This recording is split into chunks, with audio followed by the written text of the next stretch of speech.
दोस्तों इस वीडियो में बात करेंगे अदानी ग्रुप के बारे में। अदानी ग्रुप की अभी बड़ी अपडेट्स आती हुई नज़र आ रही हैं, तो मार्केट के बारे में भी हम अपडेट लेंगे। 10 ऐसे पॉइंट रहेंगे जिनके बिहाफ पे कल मार्केट रिएक्ट करेगा। तो कल 1 अप्रैल होने वाला है। आज मार्केट बंद था, तो कल देखेंगे कि मार्केट में क्या उतार चढ़ाव देखने को मिलेंगे। और साथ में अदानी ग्रुप के बारे में नए अपडेट्स निकल कर आ रहे हैं, सभी चीज़ें डिस्कस करेंगे हम इस वीडियो में। तो एफआई का रुख मार्केट को लेकर कैसा रहने वाला है, 10 ऐसे कारण होने वाले हैं जिनको देखकर एफआई डिसाइड करेगा कि वो बाइंग करेंगे या सेलिंग करेंगे। तो 2 अप्रैल को जो अपडेट आने वाला है डोनाल्ड ट्रंप की तरफ से, जो कि अभी ट्रेडिंग के लिए बहुत ही मशहूर हो चुके हैं, जो कि अभी टैरिफ के लिए बहुत ही मशहूर हो चुके हैं। तो बार बार वो बयान दे रहे हैं इस कंट्री पे इतना टैरिफ लगेगा, इस कंट्री पे इतना लगेगा। तो 2 अप्रैल को हमें फाइनली देखने को मिलेगा कि इंडिया के ऊपर या फिर और अदर कंट्रीज़ के ऊपर कितना टैरिफ ट्रंप लगाने वाले हैं। तो अभी अभी रिसेंट एक अपडेट आया था कि इंडिया ने यूएसए के ऊपर जो बादाम का टैरिफ था उसे कम किया था। तो कहीं ना कहीं इंडिया भी चाहता है कि जैसा टैरिफ चल रहा है वैसा ही रहे, और यूएस को रियायत देने का यहाँ पे मतलब निकलता है कि इंडिया भी चाहता है कि हमें रियायत ही मिलनी चाहिए। अगर एक्स्ट्रा टैरिफ लगता है तो बहुत सारी कंपनीज को फाइनेंशियली नुकसान भी हो सकता है। तो अभी जो अदानी की अपडेट्स हैं वो हम यहाँ पे अभी देख लेते हैं कि क्या अपडेट्स निकल कर आ रही हैं। अब इस बिजनेस में आमने सामने होंगे अडानी और बिरला। कॉपर और सीमेंट के सेक्टर में पहले हो चुका है कड़ा मुकाबला। तो क्या है पूरी अपडेट। कॉपर और सीमेंट इंडस्ट्री में एक दूसरे को टक्कर देने के बाद अब अडानी ग्रुप और Aditya Birla group cement segment में दमदार एंट्री लेने वाले हैं। यानी कि अब अडानी और बिरला ग्रुप दोनों ही सीमेंट सेगमेंट में एक दूसरे की टक्कर में आने वाले हैं। सीमेंट सेक्टर में अपनी गहरी पैठ जमाने के बाद अब गौतम अडानी की अगुवाई वाला अडानी ग्रुप और कुमार मंगलम बिरला का आदित्य बिरला ग्रुप तार और केबल सेगमेंट में दमदार एंट्री लेने की तैयारी कर रहे हैं। तो सीमेंट में तो अदानी ग्रुप ने पहले ही काफ़ी ज़्यादा अपने झंडे गाड़ दिए हैं, और इसके बाद अब कुमार मंगलम बिरला यानी कि बिरला ग्रुप वो तार के सेगमेंट में भी उतरने वाले हैं, और दोनों यहाँ पे एंट्री लेते हुए हमें नजर आ सकते हैं। कॉपर और सीमेंट सेक्टर में पहले से ही दोनों में आगे निकलने की होड़ लगी है। अब दोनों ग्रुप तार और केबल सेगमेंट में कदम रखने जा रहे हैं। सीमेंट सेक्टर में कई छोटी बड़ी कंपनियों को पछाड़ते हुए इन दोनों में कड़ा मुकाबला है, और अब बारी केबल और वायर सेगमेंट की है, जिसमें आने वाले समय में काफ़ी ग्रोथ की संभावना है। जैसे कि कुछ दिन पहले या रिसेंट अगर हम अपडेट की बात करें तो तार वाली जो कंपनी यानी कि केबल वाली कंपनीज हैं उनमें काफ़ी होड़ लगी हुई है। तो जैसे जैसे रिन्यूएबल जो सेक्टर है वो ग्रोथ कर रहा है, उसी हिसाब से वायर की डिमांड भी आगे आने वाले टाइम में हमें बढ़ती हुई नज़र आएगी। तो उसी हिसाब से जो बाकी कंपनीज़ हैं वो भी वायर के बिज़नेस में घुसना चाहती हैं।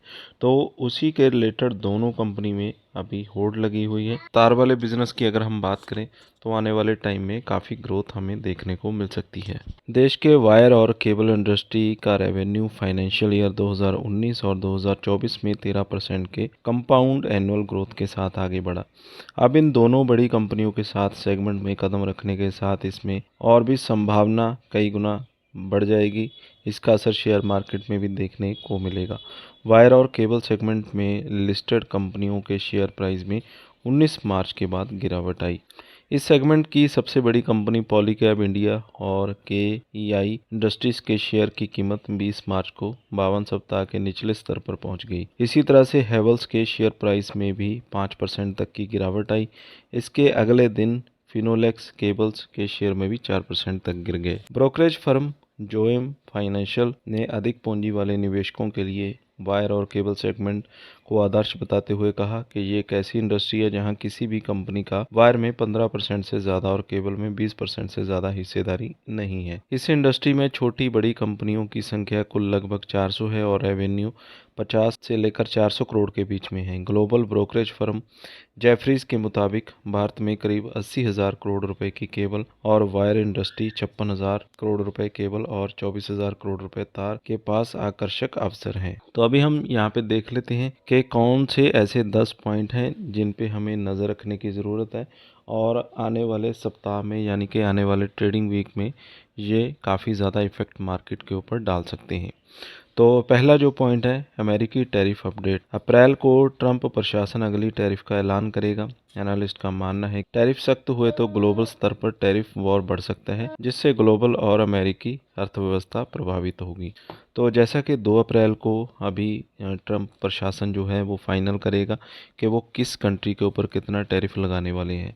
तो अगर टैरिफ बढ़ता है तो टैरिफ वॉर शुरू हो जाएगा कंट्रीज़ के अंदर, तो उसी हिसाब से मार्केट के गिरने का यहाँ पे संभावना बन रही है। तो दूसरी है अमेरिकी रोजगार आंकड़े। फरवरी के जॉब्स और मार्च के बेरोजगारी दर व नॉन फॉर्म पैरोल आंकड़ों पर नजर रहेगी। फरवरी में बेरोजगारी दर 4.1% थी, जो मार्च में बढ़ सकती है। तीसरा नंबर फेड चेयरमैन का भाषण। 4 अप्रैल को जेरोम पावेल का भाषण अहम होगा। टैरिफ ऐलान के बाद यह ब्याज दरों पर संकेत दे सकता है। चौथा नंबर वैश्विक आर्थिक आंकड़े। अमेरिका, चीन, जापान समेत अन्य देशों के मार्च के मैन्युफैक्चरिंग और सर्विसेज पीएमआई के अंतिम आंकड़े देखे जाएंगे। नंबर 5 घरेलू आर्थिक आंकड़े। भारत में 2 अप्रैल को एचएसबीसी मैन्युफैक्चरिंग पीएमआई और 4 अप्रैल को सर्विसेज पीएमआई के अंतिम आंकड़े आएंगे। विदेशी मुद्रा भंडार के आंकड़े भी 4 अप्रैल को जारी किए जाएंगे। इसी तरह से जो छठा पॉइंट है ऑटो बिक्री। 1 अप्रैल से मार्च की मासिक बिक्री के आंकड़े आएंगे। एनालिस्ट का कहना है कि खरमास के कारण सभी सेगमेंट में कमज़ोर बिक्री होगी। एफआईए के आंकड़े। एफआई ने पिछले हफ्ते 17,426 करोड़ रुपए की खरीदारी की और मार्च में 2,000 करोड़ रुपए नेट खरीदारी की है। डीआई ने 6,797 करोड़ रुपए की खरीदारी की। आईपीओ अगले हफ्ते। मेन बोर्ड में कोई नया आईपीओ नहीं होगा। एसएमई सेगमेंट में इन्फोनेटिव सॉल्यूशंस, पी नारो कमर्शियल और रिटेगियो इंडस्ट्रीज के आईपीओ बंद होंगे। टेक्निकल नज़रिया। टेक्निकल तौर पर निफ्टी मजबूत हफ्ते के बाद अब कंसोलिडेशन मोड में जा चुका है। साप्ताहिक चार्ट पर डोजी कैंडल में फिलहाल कंसोलिडेशन के ही संकेत मिल रहे हैं। हालांकि बड़ा ट्रेंड पॉजिटिव। जब तक इंडेक्स 23,800 के नीचे रहता है तब तक कंसोलिडेशन जारी रह सकती है। निफ्टी के लिए 23,440 के स्तर पर पहला सपोर्ट है। इसके बाद अगला सपोर्ट 23,000 पर है। निफ्टी के लिए 23,800 के बाद 24,000, 24,200 के स्तर पर रेजिस्टेंस है। नंबर 10 अमेरिकी डॉलर इंडेक्स 104.01 पर और 10 साल का ट्रेजरी यील्ड 4.251% पर है। सोने की कीमतें रिकॉर्ड ऊंचाई पर पहुंच चुकी हैं। कोमेक्स गोल्ड फ्यूचर्स 3.07% बढ़कर डॉलर 3,114.3 प्रति ट्रॉय ऑunce पर बंद हुआ। तो दोस्तों ये कुछ इंपॉर्टेंट पॉइंट्स थे जिन पे नज़र रखने की ज़रूरत है, जो कि आने वाले वीक में मार्केट के ऊपर इफेक्ट डाल सकते हैं। तो उम्मीद करता हूँ वीडियो आपको अच्छा लगा होगा। अगर आपने अभी तक अपना डीमेट अकाउंट ओपन नहीं किया है तो वीडियो के डिस्क्रिप्शन में मैंने कुछ अच्छे डीमेट अकाउंट्स के लिंक्स दे रखे हैं। उन पे जाकर आप लिंक पे क्लिक करके आप अपना फ्री में डीमेट अकाउंट ओपन कर सकते हैं और अपनी ट्रेडिंग और इन्वेस्टमेंट की जर्नी को स्टार्ट कर सकते हैं। फिलहाल इस वीडियो में बस इतना ही। वीडियो अच्छा लगा हो तो लाइक और शेयर करें। चैनल पे अगर पहली बार आए तो सब्सक्राइब कर लें। साथ में दिए गए बेल आइकन को जरूर दबा दें।